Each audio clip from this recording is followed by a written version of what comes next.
Bonsoir à tous, bonsoir à tous, bonsoir Chloé. Bonsoir, bonsoir Bérangère. Bonsoir et merci surtout d'avoir accepté mon invitation et de venir parler de vous et de votre activité ce soir avec moi en face à face. Ben, merci à vous. Voilà, merci que les gens de l'association vous connaissent et même plus, les gens qui nous regardent et nous écoutent. C'est une soirée où évidemment, comme d'habitude, vous pouvez vous poser vos questions à Chloé en direct, qui répondra, je pense, avec beaucoup de plaisir. Oui. Voilà. Donc, moi, je lui transmettrai vos questions sans souci. Donc, déjà, on va laisser Chloé se présenter pour nous expliquer son parcours, de savoir comment elle est rentrée dans le bien-être quelque part et le développement personnel. Oui, ben, moi, ça a été une grosse dépression, en fait, qui m'a poussée vraiment assez à bout, en fait, parce que ça a duré des années, ça a duré pendant 7 ans, en fait, 7 très, très longues années. En fait, j'ai commencé ma dépression, l'élément déclencheur, ça a été l'orientation au lycée, au moment du bac, en fait. L'orientation professionnelle, quand je me suis retrouvée à devoir faire ce qu'ils appellent les vœux d'orientation, hein, les 3 vœux. Et c'était l'angoisse, en fait. Déjà, je ne me plaisais pas du tout dans le système classique, l'école. Je faisais de la phobie scolaire, en fait. J'avais des angoisses terribles. Et d'imaginer que je devais continuer, ça a été le trop-plein, en fait. Vraiment, je ne pouvais plus. Et voilà, ça m'a vraiment fait tomber en dépression, c'est-à-dire que je ne pouvais plus continuer à aller à l'école, donc à envisager des études. Et en fait, ça m'a fait comme mettre ma vie sur pause, au final.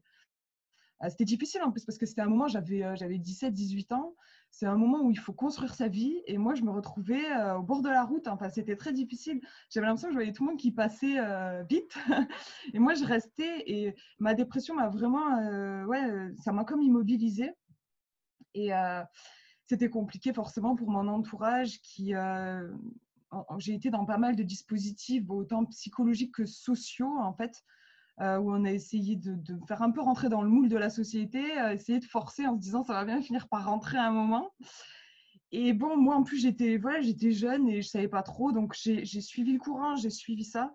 Honnêtement, ça m'a pas franchement aidé moi personnellement. Au contraire, ça m'a pas aidé au niveau de mon estime de moi parce que pendant longtemps, pendant toutes ces années, j'ai cru que j'étais un problème à rectifier en fait.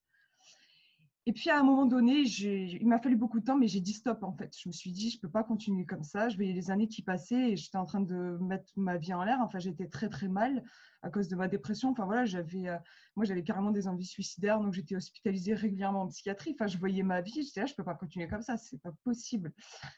Et du coup, j'ai accepté de lâcher prise, c'est-à-dire de lâcher mon idée qui était de rentrer quand même dans la société. En fait, je voulais aussi forcer. Et à un moment, j'ai décidé que j'arrêtais et j'ai lâché tous les dispositifs dans lesquels j'étais, moi, à l'époque, qui pour moi ne m'aidaient pas.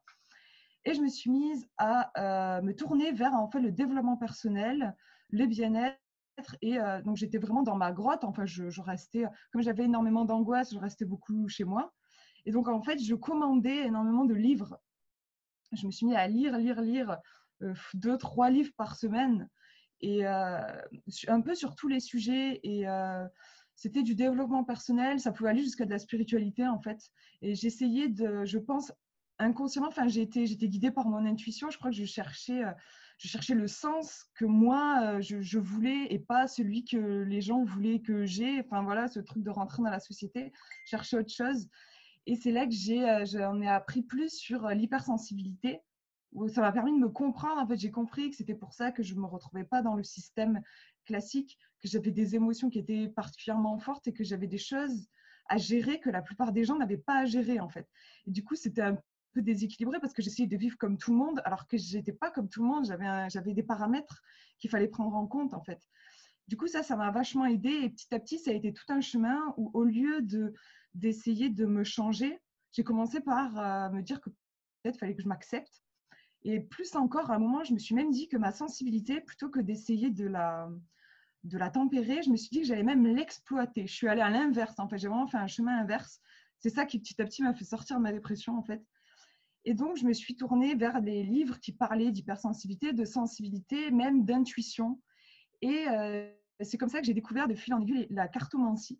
Alors, je n'étais pas du tout dans un milieu qui était dans ce truc-là. C'est pour ça qu'il m'a fallu vachement de temps, parce que moi, je venais d'un milieu super rationnel et voilà, c'était pas du tout l'ambiance à la maison, quoi. Et ouais, j'ai découvert ça. Et de fil en aiguille, là aussi, je me suis rendu compte que ça permettait de canaliser mes ressentis. Parce que sinon, même encore, en fait, franchement, je suis un peu perdue sans mes cartes. J'ai des ressentis qui sont très forts, mais j'arrive pas à mettre des mots dessus. Je comprends pas très bien ce qui se passe. Et en fait, ça se retourne contre moi. Ça peut se manifester sous forme de crise d'angoisse. Enfin, je me sens très, très mal. Et du coup, voilà, j'ai vraiment, je me suis rendu compte que ces cartes-là étaient un support super top pour moi parce que ça me permettait de comprendre. Et c'est là que je me suis dit qu'en fait, tous les ressentis que j'avais, les angoisses et tout, c'était pas négatif, c'était juste des messages en fait qui n'étaient pas conscients. Du coup, je captais pas bien ce qui se passait et ça se retournait contre moi. Mais grâce à mes cartes, j'ai commencé à capter que c'était des messages. Et du coup, en comprenant les messages, c'était chouette parce que je pouvais avancer vachement dans ma vie. C'est quand même cool d'être guidée, quoi. C'est plutôt sympa. Et en fait, après, je me suis dit, pourquoi pas essayer d'offrir cette particularité, ce don, de le mettre au service des autres aussi. Parce que pendant longtemps, du coup, je l'ai exploité pour moi. Ça a été déjà une grande découverte. Après, j'ai commencé à le faire pour des proches. Et à un moment, je me suis dit, bon, peut-être que je pourrais essayer. Je ne savais pas si ça allait fonctionner, voilà, sur des gens que je ne connaissais pas du tout. Mais voilà, je me suis dit à un moment que justement, j'avais fait ce choix quand j'ai décidé d'arrêter tous les dispositifs et tout. J'avais fait ce choix de la vie, en fait, justement. Et du coup, aussi du courage et d'oser me retrouver dans des situations où, en vrai, je ne savais pas du tout ce qui allait se passer. Je pouvais me tromper aussi. Je me suis dit que voilà, j'allais essayer. Et donc, c'est comme ça, en fait, que je me suis mise à proposer des services. Alors, j'ai commencé sur des forums, voilà, de genre astrologie, spiritualité, voyance. Et puis, voilà, je me suis rendu compte que même juste avec des pseudos, ça fonctionnait. Je n'avais pas besoin d'avoir le prénom. Enfin, en fait, j'en apprenais moi-même comment ça fonctionnait, tout ça. Je voyais que finalement, ça pouvait fonctionner dans ce sens-là. Puis voilà, petit à petit, j'ai pris confiance et en fait, je me suis mise à proposer. En fait, je propose maintenant des guidances. Alors, c'est ponctuel, c'est-à-dire que ça dure à peu près 1 heure, où en fait, je vais transmettre des messages. C'est les messages de l'âme, en fait, de la personne qui vient me consulter. Alors, souvent, moi, c'est des moments de grande crise, un peu comme, voilà, comme j'ai pu le vivre aussi. Du coup, ça me permet aussi d'accompagner les gens à ce niveau-là. Souvent, c'est des gens qui sont qui ont vécu un deuil ou une rupture ou qui sont en plein burn-out ou en dépression, justement. Ces moments où on ne sait plus où on en est, en fait. On ne sait plus à quoi se raccrocher, on ne comprend pas ce qui nous arrive. Et moi, je trouve que, enfin, moi, c'était mon cas. Et du coup, les gens qui viennent me voir, c'est ça aussi. On cherche du sens, en fait. On se dit pourquoi ça me tombe dessus. Et donc, moi, j'apporte mes ressentis. Donc, j'utilise comme support les oracles et les tarots. Et je vais donner des messages. Alors, ça se transmet plutôt sous forme de conseils. Genre, évitez de faire ça et aller plutôt vers ça. En fait, j'aiguille, je montre un chemin sur lequel la personne, en l'empruntant, elle va pouvoir apprendre ce qu'elle a à apprendre. Parce qu'en fait, finalement, c'est ça, moi, dans mon ressenti. Les moments d'épreuve, c'est qu'en fait, il y a des grands apprentissages qui ont besoin de se faire. Le problème, c'est que des fois, on peut bloquer, en fait, par la peur, l'angoisse, puis la pression de l'entourage aussi vachement. Et du coup, voilà, moi, avec mes intuitions, en fait, tout en douceur, j'essaye de dire à la personne, plutôt que de regarder ici, parce que souvent, on est bloqué sur ce qui fait mal, je dis, regarde ici, là, il y a une lumière à cet endroit, et c'est là que tu vas pouvoir finir par sortir la tête hors de l'eau, en fait. Donc, voilà ce que je propose. Et après, je suis très créative, ça fait partie de mon hypersensibilité. Donc, j'ai toujours plein d'idées. Et je me suis mise aussi à proposer des contes, j'appelle ça des contes intuitifs, parce que je suis très proche de l'enfant intérieur. Enfin voilà, j'ai un côté très, j'adore les enfants et je me souviens très en détail de mon enfance. Et du coup, j'avais envie d'intégrer ça aussi à mon travail. Donc, je propose des contes intuitifs. En fait, j'ai juste besoin du prénom de la personne et je vais mettre à écrire une histoire. Alors, c'est d'écriture intuitive. Je ne sais pas ce que je vais raconter, mais hop, j'écris. Alors, j'aime bien utiliser des jeux de société. Ça existe des jeux de société pour raconter des histoires.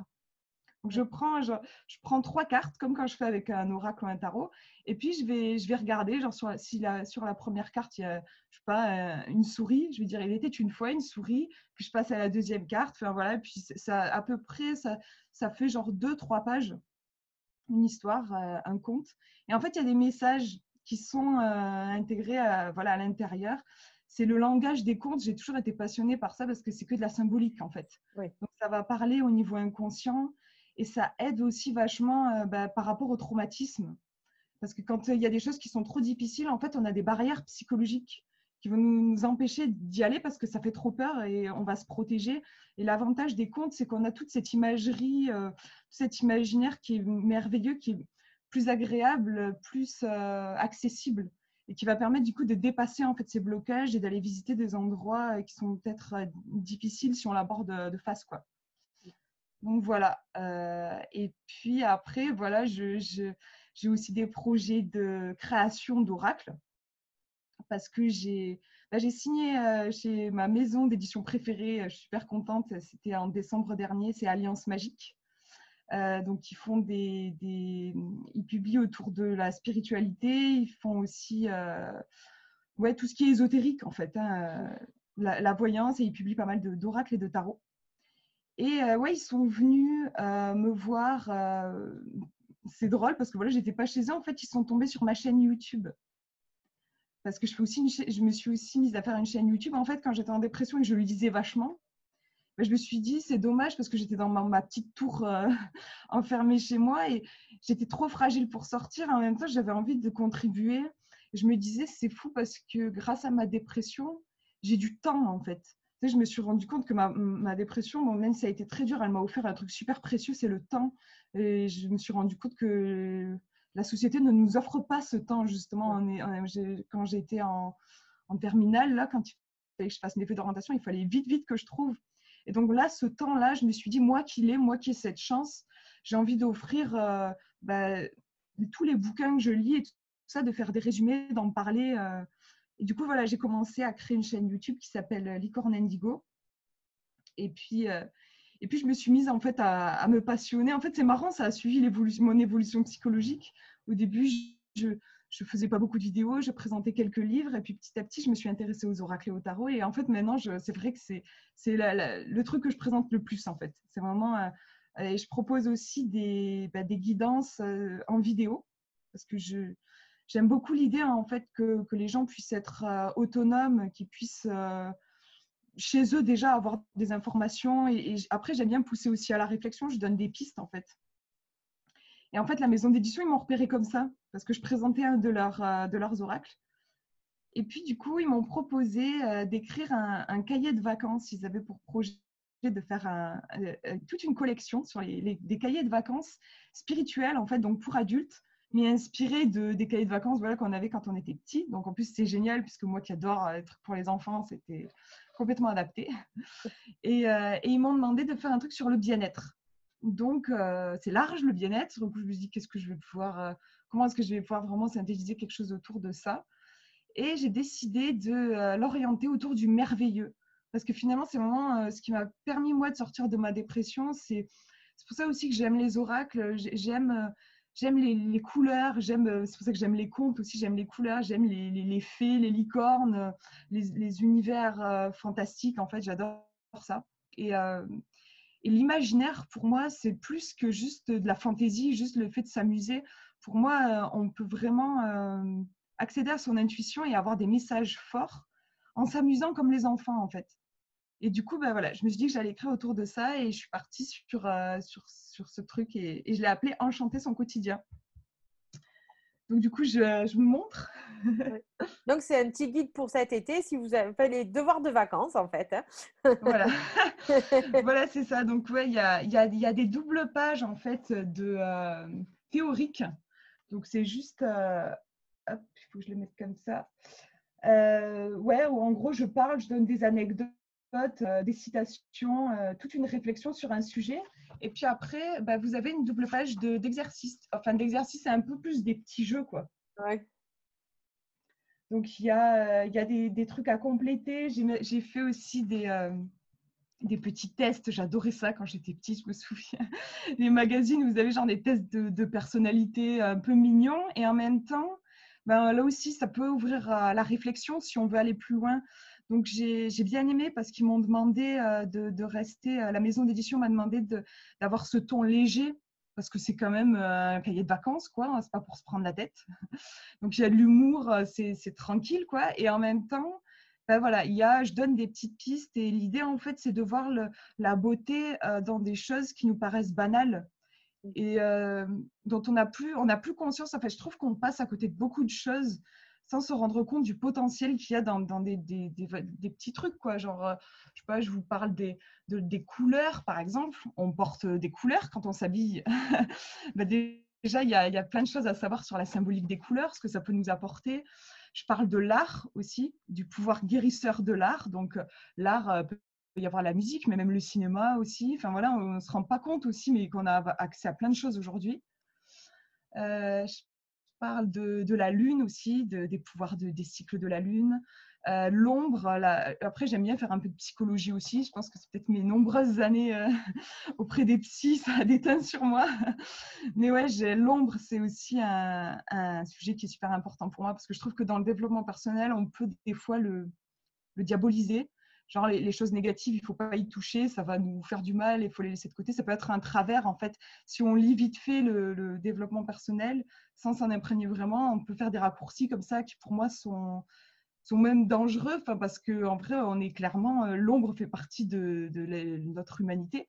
Donc, si on renie notre ombre, on se renie, en fait. Donc, voilà, j'en parle aussi. Et voilà, l'idée, en fait, c'est de se rendre compte de cet infini. Et après, c'est énorme, en vrai, toutes les possibilités de croissance qu'on a autour de nous et dont on ne se rend pas compte. Et on peut avoir des fois l'impression que pour faire du spirituel ou du développement perso, il faut aller, je sais pas, faire un voyage, aller voir un grand sage qui est perdu au milieu du désert. Alors pourquoi pas, hein, mais en fait, on n'est pas obligé. On peut vraiment, avec des choses toutes simples et sans avoir non plus à payer une fortune pour avoir, je sais pas, un super cristal. Non, on peut avec des choses toutes simples, avec voilà, des couleurs, nos vêtements, les fleurs qu'on a sous nos pieds, ben, vraiment en apprendre plus sur nous et se sentir vachement mieux, quoi. Donc voilà, c'était ça l'idée de Ce mon cahier. petit cahier. Ouais. Et donc, la Alliance Magique vous ont demandé de faire un oracle ou c'était déjà dans les projets et... Mm.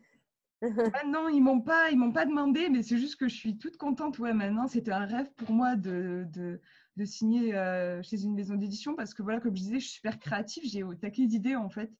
Et donc, eux, ils sont venus vers moi pour ce cahier. Mais en fait, c'est juste que maintenant, c'est vrai que comme j'ai signé ce contrat chez eux, bah, il y a je me dis, il y a plein de choses que je peux faire. c'est possible. Donc, je travaille en fait de mon côté et je vais leur proposer. J'ai deux oracles en idée et puis des bouquins aussi. Donc, ouais, j'espère bientôt pouvoir leur proposer et avoir un retour de leur part. Mais ouais, c'est sûr que je suis super heureuse d'avoir maintenant cette opportunité de pouvoir transmettre en fait finalement, parce que 7 ans, c'est quand même pas rien. Pendant 7 ans, j'ai expérimenté au taquet de trucs. En fait, j'avais un peu l'impression d'être comme un inventeur dans son labo à faire des expériences et j'ai découvert plein de choses en fait. Et encore une fois, avec des choses toutes simples et j'aimerais maintenant, j'ai vraiment envie de l'offrir aux gens, de le partager quoi en fait. Donc voilà, j'espère avoir aussi l'opportunité de présenter les oracles. Ouais. Au niveau des cartes, votre jeu préféré? Ah, Ah, ça, c'est pas ça c'est facile. dur ça, je crois. Parce que moi j'ai vu des vidéos, il y en avait plein d'oracles présentés et c'est vrai que ça donnait tous envie de les acheter quelque part. Très dur, ouais, c'est difficile. J'ai tendance à en aimer beaucoup, mais genre le tarot Histoire de sorcière, qui est sorti cette année, je crois, aux alentours de Noël, il est récent. Non, du coup, c'était en 2019, je crois. Je le trouve vraiment super. Je trouve il est marrant, justement. En fait, j'aime bien, moi, le fait que, voilà, le fait d'être dans le développement personnel, on n'est pas obligé d'être déprimant, quoi, enfin, d'être sérieux et tout. Moi, j'aime le côté un peu ludique, en fait, où on joue, on s'amuse. Et j'ai bien aimé parce qu'il a ce ton un peu rigolo, ouais, un peu léger, sympa. Et je trouve qu'il est vachement accessible pour les gens. Par exemple, si on n'a jamais touché un tarot, clairement, on peut vraiment faire ce premier tirage avec celui-ci. Il est super bien fait. Puis il est coloré, c'est mignon. Enfin, c'est des sorcières. Donc, il y a un côté presque, on dirait, des illustrations de BD, je trouve. C'est très coloré. Et j'aime beaucoup, ouais. Et je crois que c'est traduit de base. De base, je crois qu'il n'était pas français. Mais j'adore. Justement, après, en fait, je suis tellement passionnée que j'ai aussi des oracles en anglais que j'aime beaucoup. Et des fois, ils ne sont pas traduits. Donc, voilà. Mais je dirais celui-là. Si je devais en dire un, ouais, je dirais celui-ci. Donc, il y a une pièce qui est consacrée qu'aux cartes, quoi, c'est ça? C'est ça, complètement, ouais. Ouais, j'essaye de pas trop accumuler. En fait, je garde que ceux qui vraiment, que je vais utiliser, en fait, qui vibrent fort pour moi. Les autres, je les revends. Il y a toute une circulation. Mais c'est vrai que malgré tout, ouais, il y en a beaucoup qui me plaisent. Et en fait, j'aime bien l'idée d'en avoir beaucoup, des différents. Parce que pour moi, c'est comme des amis. Ils vont chacun avoir leur façon, comme ils ont été créés par des gens différents, ils ont chacun leurs énergies. Et j'adore, par exemple, sur une même question, si j'interroge 3, 4 oracles différents, c'est comme si c'est des amis, ils vont chacun me donner leur avis. Et en fait, après, je combine tout et j'ai une super réponse, en fait. Donc, j'aime le côté, je ne pourrais pas en avoir qu'un, ça, c'est sûr. C'est Ouais. chouette. Du coup, est-ce que le confinement, ça a changé quelque chose? Ouais. Ah, Et oui. Oui, oui, parce que dans ma grande évolution, justement, parce qu'en vrai, je continue, hein, je n'ai pas fini de. Voilà, techniquement, ça fait genre 2 ans que je suis sortie de ma dépression.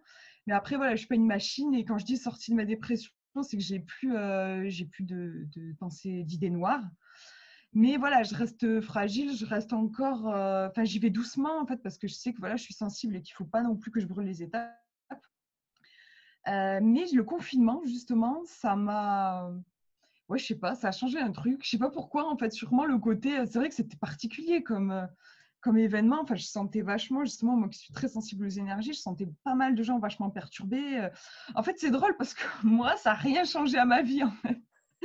En vrai, ça n'a absolument rien changé. En vrai, oui, je suis très voilà, dans ma grotte et je fais mes projets et tout. Finalement, je sors peu. Je sors parce que j'aime bien marcher. Je vais promener mon chien dans les champs. Mais voilà, j'ai un côté assez sauvage. Et voilà, en vrai, les fermetures des restaurants ou enfin, ça ne m'a pas énormément changé. Puis comme je travaille de chez moi après, ça n'a pas bougé beaucoup. Mais je sentais, par contre, ouais, que les gens autour de moi, ça bougeait vachement. Et je sais pas, ouais, ça m'a fait un déclic où en fait, je me suis mise à oser publier sur ma page Facebook. Parce que jusqu'ici, comme je vous le disais, j'ai une famille qui est pas du tout dans ces trucs-là. Et honnêtement, c'est pas évident, même encore là, de m'assumer en fait par rapport à ma famille. Et j'ai même encore du mal. Ouais, je sais pas, j'ai toujours peur d'être jugée. En fait, je pense que c'est parce que je viens d'un milieu comme ça et je suis pas à l'aise en fait. En vrai, enfin, quand je connais pas les gens et que je sais pas trop, là, je suis pas tranquille. En fait, je suis bien que sur mes petits réseaux sociaux parce que je sais que voilà, c'est ma petite communauté et je peux être moi-même. À l'extérieur, j'ai plus de mal. Et Facebook, jusqu'ici, comme voilà, j'ai des gens de ma famille ou j'ai aussi des amis de mon passé voilà, genre avant que fasse mon coming out spirituel. Et j'avais peur, ouais, j'avais peur d'être jugée en fait. Et que ça soit mal accueilli aussi même. J'avais peur de me prendre des réflexions. Et je sais pas, ouais, le confinement, là, j'ai senti qu'il y avait quelque chose de. Je sais pas, il y avait un truc un peu super fou, super particulier. C'est bouleversant en fait. Et ça m'a fait sauter cette barrière-là. Je me suis dit, allez, maintenant j'ai quand même une chaîne YouTube, j'ai une communauté sur YouTube, j'ai pris un peu confiance. Je me suis dit, allez, j'y vais. Et je me suis mise à partager. Et en fait, je me suis rendu compte que ma peur n'était pas justifiée. Enfin, en fait, j'ai quand même vachement évolué. Comme je me suis créé une communauté maintenant, c'est vrai, il y a quelques années, je pense que j'aurais été mal accueillie. Même une fois, je me souviens que j'avais tenté un truc, ben ouais, j'avais pas été bien accueillie, mais parce que j'arrivais comme une fleur au milieu dans un truc les gens, ils n'étaient pas préparés en fait, quoi. Là, quand même, comme ça fait un moment maintenant que je partage sur YouTube, que je me suis quand même créé une petite communauté, bah ouais, les gens, ils ont vachement bien réagi. Et du coup, je suis super contente et ça fait pas si longtemps que ça. Et petit à petit, j'ose de plus en plus. Là aussi, en fait, c'est un peu, c'est ça, hein, ma vie au quotidien, j'ose chaque jour un petit peu plus. Je me rends compte que je peux et puis du coup, je fais un petit pas en avant. Et maintenant, du coup, je me mets aussi à proposer sur Facebook parce que tout le monde ne me suit pas sur YouTube. Je propose aussi des fois des tirages avec une photo. Je mets des cartes, les gens ils choisissent. Et puis je leur mets dans la description, je leur dis moi ce que j'ai ressenti par rapport aux cartes.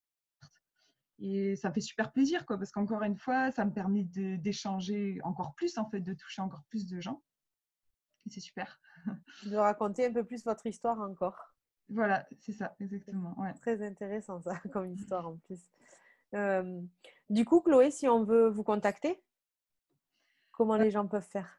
Bah, c'est vrai que sur Facebook, j'ai pas mal de gens qui me contactent sur Facebook et voilà, il y a des gens genre qui me demandent un ami et qui me contactent en message privé, c'est possible. Sinon, après, il y a mon mail. Je sais pas, des fois, il y a des gens qui me le demandent, mais je crois qu'il est accessible sur ma chaîne YouTube. Dans le à propos, je pense qu'on peut trouver. Sinon, je sais pas s'il y a moyen de mettre mon mail en description de la vidéo. Oui, oui, on le mettra. Ouais. Moi, j'avais trouvé par la chaîne, par le site web. Mm. Oui, Donc, voilà aussi, avec mon site que j'ai mis en description sur Facebook. ouais, voilà. Chloé, si vous aviez à dire quelque chose là aux gens pour l'avenir, un petit message. Bah, j'aurais envie de dire, parce que justement, je trouve qu'on vit une période, en vrai, c'est un peu compliqué. Enfin, ça paraît vite compliqué quand on regarde à l'extérieur tous les événements qu'il y a, tout ça, ça peut être effrayant même, en fait. Je me souviens aussi quand j'ai fait ma dépression et j'étais très mal à 17-18 ans, en vrai, je flippais, quoi. Je n'arrivais pas à avoir d'avenir, sauf qu'il me restait 2 ans à vivre maximum. C'est vraiment, je trouve que si on est un peu sensible, en fait, si on regarde un peu ce qu'il y a à l'extérieur, ça peut franchement faire flipper. Et en fait, moi, franchement, ce qui m'a permis de contacter mon propre pouvoir, de me sentir vraiment mieux, de sortir et tout, de m'exprimer, de sortir de ma coquille, ça a été en fait plutôt que d'essayer de changer le monde. En fait, moi j'adore la phrase de Gandhi, soyez le changement que vous voulez voir dans le monde. Plutôt que d'essayer en fait de se battre pour rectifier, je sais pas, tout ce qu'il peut y avoir à l'extérieur. Pour moi, vraiment, c'est juste perdu d'avance, on risque de se fatiguer. Et en plus, je trouve que moi, les gens que je connais qui sont dans ce truc-là, souvent, ils sont énervés parce qu'on est dans de la colère, parce qu'on voit que les choses, bah, ça n'arrange pas, qu'on donne tout, mais que ça avance pas. Moi, en fait, j'ai envie de dire que je pense vraiment que le monde serait beaucoup plus beau si chacun pouvait se centrer sur lui et travailler sur lui. En fait, c'est le propre du développement personnel et d'essayer de se concentrer simplement, en fait, de revenir à de la simplicité, justement, plutôt que d'essayer de changer des trucs qui sont là depuis des années ou voilà, qui sont vachement compliqués. Juste se centrer sur soi et essayer de se faire du bien à soi et de trouver la paix en soi. Et pour ça, en fait, ça peut paraître bête, mais il suffit de suivre ces petites joies, les petites choses. C'est comme des petits, les petits battements d'ailes de papillons qu'on a dans le ventre, quelque chose de très, le feeling, sentir juste. Genre, mais après, voilà, c'est pas faire des trucs de fou. Hein, ça peut être, je sais pas, j'ai envie d'aller boire, me faire un thé. Je vais me faire un thé. Ça commence comme ça, en fait. Moi, j'ai vraiment commencé comme ça au début, quand j'étais super mal. Je savais même plus de quoi j'avais envie. Et je pense d'ailleurs qu'il y a pas mal de gens qui sont dans ce cas-là parce qu'on ne nous apprend pas en fait à être en lien avec nous, mais plus justement on nous apprend à être bien soumis à l'extérieur. Et du coup, je trouve que ça fait des gens pas mal frustrés au final. Mm. Pour moi, vraiment de se centrer sur soi et de se nourrir. En fait, le petit truc magique, c'est le plaisir. C'est ce qui nous fait plaisir. Ce qui me fait plaisir à moi ne vous fera pas plaisir à vous. C'est unique, en fait. Et pour moi, c'est la vibration de l'âme, de notre mission d'âme. Et ça commence par des toutes petites choses. Moi, voilà, j'ai commencé au début, c'était, voilà, je me rends compte que, je sais pas, j'ai envie de me faire un collier, je me fabriquais un collier. Et en fait, petit à petit, hein, après, ça a donné, de fil en aiguille, ça a donné, j'ai envie de faire des tirages pour les gens. Mais ça ne m'est pas tombé dessus comme ça, juste au début. Au début, c'était juste des tout petits trucs. J'ai envie de prendre le soleil, je vais me mettre au soleil, je vais fermer les yeux et je vais sentir le soleil sur ma peau. C'est des petites choses, en fait, ça commence comme ça. Et petit à petit, en fait, c'est magique. Enfin, moi, je trouve que c'est énorme, quoi. Moi, ma vie, elle s'est transformée juste en allant vers moi, en essayant de m'écouter. On a une intelligence qui est énorme, qui est fabuleuse, je trouve, et qui est liée justement à cette notion de se faire du bien. Quand on se fait du bien, on s'ouvre à soi et à toutes nos ressources. Et je suis persuadée qu'on a tous des talents qui sont uniques, en fait, et qui s'ouvrent. Mais il faut d'abord faire le premier pas, en fait. Il faut que nous, on aille vers eux comme une plante, en fait, qu'on donne de l'eau, qu'on s'en occupe et tout. Et après, ça s'ouvre et c'est assez énorme, je pense, les changements qui peuvent apparaître juste en prenant soin de soi. Donc, ouais, c'est la phrase de Gandhi, soyez le changement que vous voulez voir dans le monde, incarner tout le bien-être, le bonheur, la plénitude, en fait. qu'on a envie de voir, parce que je pense qu'on veut tous vivre en fait dans un monde finalement, si les choses pouvaient être juste apaisées en fait. Enfin, moi personnellement, c'est la paix que je cherche en fait. Je cherche juste à ce que les choses soient en paix. Du coup, j'essaye d'abord de l'apporter à l'intérieur de moi en fait. Voilà. Le petite chose qu'on n'a pas dit, Chloé, c'est où est-ce qu'on peut trouver le cahier, au fait? On n'en a pas parlé de Alors, ça. ouais, on peut le trouver sur toutes les librairies en ligne, enfin genre Cultura, Fnac, Amazon. Et après, je sais qu'il est prêt, il faut se renseigner. Je sais qu'il est dans certains Cultura, il faut voir, mais normalement ils sont dans les Cultura. Et puis la Fnac Les aussi, je pense. librairies aussi de proximité peuvent le commander, hein, Ouais, c'est ça. normalement. Ouais, ils peuvent Ah le ouais, commander. Ouais, oui. Donc, c'est ça. voilà. Faut pas hésiter à aller voir les petites librairies, librairies aussi que vous Ouais. avez à côté de chez vous pour pouvoir le commander. Il est accessible, je pense. Alliance Magique aussi, la boutique Alliance Magique aussi le vend, hein. Oui, oui, oui, Il est on en peut aussi direct, hein. commander chez eux. Ouais. Ouais. Si vous pouvez aller faire un tour sur Alliance Magique, ils ont des livres et des oracles merveilleux, Oui. moi, je trouve. Je comprends maintenant pourquoi ils vous ont choisi pour travailler. Voilà. Ben, merci pour tout, Chloé. Avec plaisir, vraiment. À très bientôt, j'espère. Oui, bah oui, merci infiniment, vraiment, ça me touche beaucoup, merci. Mais de rien. C'est en tout cas un très joli parcours que là, vous avez exprimé en direct, auquel on a senti vraiment les difficultés, mais l'épanouissement derrière.